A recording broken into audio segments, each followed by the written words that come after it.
ଯନ୍ତ୍ରୀଙ୍କ ଅନୁପସ୍ଥିତିରେ ନିର୍ମାଣ ହେଉଛି ନିମ୍ନମାନର ପିଚୁ ରାସ୍ତା। ଯୋଗାଯୋଗ ପରେ ଯନ୍ତ୍ରୀଙ୍କ ମୁହଁ ଫୁଟାଣି। ସୁବର୍ଣ୍ଣପୁର ଜିଲ୍ଲା ବୀରମହାରାଜପୁର ଉପଖଣ୍ଡୀୟ ଜଳସେଚନ ପ୍ରକଳ୍ପ ତରଫରୁ ଯନ୍ତ୍ରୀଙ୍କ ଅନୁପସ୍ଥିତିରେ ନିମ୍ନମାନର ପିଚୁ ରାସ୍ତା ନିର୍ମାଣ। ଅନୁପସ୍ଥିତିର କାରଣ ପଚାରିବାରୁ ଯନ୍ତ୍ରୀଙ୍କ ମୁହଁ ଫୁଟାଣି।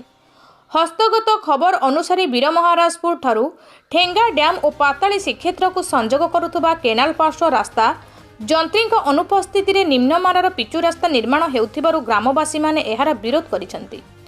ଗ୍ରାମବାସୀମାନେ ବିରୋଧ କରିବା ପରେ କାର୍ଯ୍ୟରତ ମଣିଷମାନେ ଉତ୍ତମ ମାନର ପିଚୁ ରାସ୍ତା ନିର୍ମାଣ କରିବାକୁ ପ୍ରତିଶ୍ରୁତି ଦେଇଥିଲେ ହେଁ କେଉଁଠି ଅଧ ଇଞ୍ଚ ତ କେଉଁଠି 1 ଇଞ୍ଚ 2 ଇଞ୍ଚ ପିଚୁ ପକାଯାଉଛି।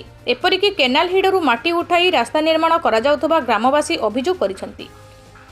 ଏ ବାବଦରେ ସୂଚନା ପାଇବା ପରେ ଗଣମାଧ୍ୟମ ପ୍ରତିନିଧିମାନେ ପହଞ୍ଚି ଖବର ସଂଗ୍ରହ କରିବା ବେଳେ ନିର୍ମାଣ କାର୍ଯ୍ୟକୁ ବନ୍ଦ କରିଦେଇ ସମସ୍ତେ ଛତ୍ରଭଙ୍ଗ ଦେଇଥିଲେ। ଏ ବାବଦରେ ବିଭାଗୀୟ ଯନ୍ତ୍ରୀ ଶ୍ରୀଯୁକ୍ତ ସମୀରକାନ୍ତ ସିଂଙ୍କୁ ପଚାରିବାରୁ ସେ ଉତ୍ତେଜିତ ହୋଇ କିଏ ଅଭିଯୋଗ କରୁଛି ବୋଲି କାହିଁକି କରୁଛି ସେମାନଙ୍କ ନାମ ଠିକଣା ଦିଅନ୍ତୁ ବୋଲି ଅବାନ୍ତର ଯୁକ୍ତି ବଢ଼ାଇଥିଲେ।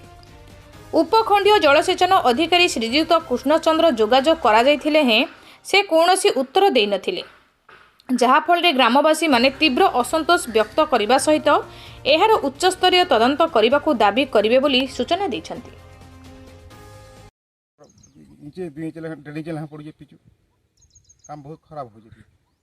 ଆପଣ ଗ୍ରାମବାସୀ କାଣା ଅଭିଯୋଗ କରିଥିଲେ? ଅଭିଯୋଗ ହଁ କହୁଛନ୍ ରାସ୍ତାରେ ସବୁବେଳେ ଯାହା ପିଲା ଆସିକି ଭେଟୁଛନ୍। ଆଚ୍ଛା ଆଚ୍ଛା ହଁ ହଁ ହଁ ତ କାଣା କହୁଛନ୍ ସେମାନେ? ଟିକେ ଭଲ କାମ କର ପିଚୁ ରାସ୍ତାରେ ଯେହେତୁ ଦବି ଯାଉଛି ବର୍ଷା ଦିନେ ତାଙ୍କର ଆଡ଼ୁ କୌଣସି ଭଲ କାମ କରୁଛନ୍ ବୋଲି କହୁଛନ୍ ସେମାନେ। ଖାଲି କହୁଛନ୍, ବାକି ଦେଖିଲା ହେଲେ କେନେ ଚପଟ ହେଇଛି କେନେ ଇଞ୍ଚେ ପଡ଼ିଛି କେନେ 2 ଇଞ୍ଚ ମାନେ ଠିକ୍ ହିସାବରେ ନାଇଁ ହେବାର୍ ନାଇଁ କାଁ? ଆଚ୍ଛା ଆଚ୍ଛା ବୋଲେ ପିଲାମାନେ ଯେନ୍ ଅଭିଯୋଗ କଲା ପରେ ବି ସୁଧାର ନାଇଁ ଆସିବାର୍ ଯେଇ କାହା ହେଲା ଉପସ୍ଥିତି ନାଇଁ ରହିବାର୍ ସେ ତାକୁ କୁହାହେଲା ନା ତ ମୁଇଁ ତ କହିଲି ନା ଗଲା।